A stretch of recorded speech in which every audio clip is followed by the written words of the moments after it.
బ్రిటన్లో జన్మించిన ఓ స్త్రీ భారతదేశాన్ని తన స్వదేశంగా ఎంచుకున్నారు. ఇక్కడి వన్యప్రాణుల సంరక్షణ కోసం తన జీవితాన్ని అంకితం చేశారు.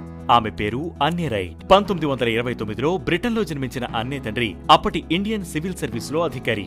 దీంతో ఆమె తన బాల్యంలో ఎక్కువ భాగం నేటి మధ్య ప్రావిన్సులోని మెల్ఘాట్ కన్హా టైగర్ రిజర్వ్ గా పిలువబడే అడవులలో గడిపేది. 1947లో భారతదేశానికి స్వాతంత్ర్యం వచ్చినప్పుడు అన్నే రైట్ కుటుంబం బ్రిటన్ కు తిరిగి వెళ్లిపోయింది. కానీ అన్నే భారతదేశంలోనే ఉండాలని నిర్ణయించుకున్నారు.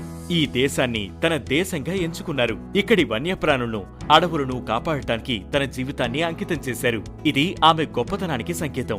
ఒక విదేశీయురాలిగా భారతదేశంతో ఇంత లోతైన బంధాన్ని ఏర్పరచుకోవటం, దానికోసం అంకితం కావడం అసాధారణమైన విషయం. 1970లో కోల్కతాలో పులిచర్మాల అక్రమ వ్యాపారాన్ని అన్నే రైట్ బయటపెట్టారు. ఆమె ది స్టేట్స్మెన్ పత్రికలో ఒక వ్యాసం రాశారు. ఇది భారత పార్లమెంట్లో తీవ్ర చర్చకు దారితీసింది. ఈ వ్యాసం ప్రభావంతో అప్పటి ప్రధానమంత్రి ఇందిరాగాంధీ పులుల వేటను నిషేధించారు. దాని ఫలితంగా ఆపరేషన్ టైగర్ అంటే ఇప్పటి ప్రాజెక్ట్ టైగర్ ప్రారంభమైంది. ఈ చర్య భారతదేశ వన్యప్రాణి సంరక్షణ చరిత్రలో ఒక మైలురాయి.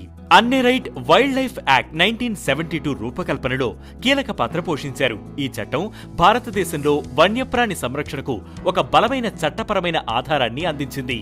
ఆమె జార్ఖండ్లో Palamau tiger reserve, Dalma wild life sanctuary, మేఘాలయలో బల్ఫాక్రమ్ నేషనల్ పార్క్, పశ్చిమ బెంగాల్లో నియోరా వ్యాలీ నేషనల్ పార్క్ వంటి అనేక రక్షిత ప్రాంతాల స్థాపనకు అవిశ్రాంతంగా కృషి చేశారు.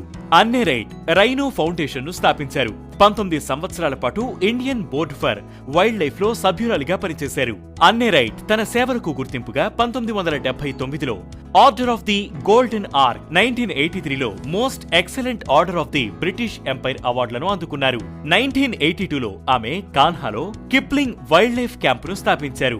ఆమె తన జీవితంలో చివరి 3 సంవత్సరాలు ఇక్కడే గడిపారు. ఈ క్యాంపు ఇప్పటికీ వన్యప్రాణి సంరక్షణకు ఒక కేంద్రంగా ఉంది.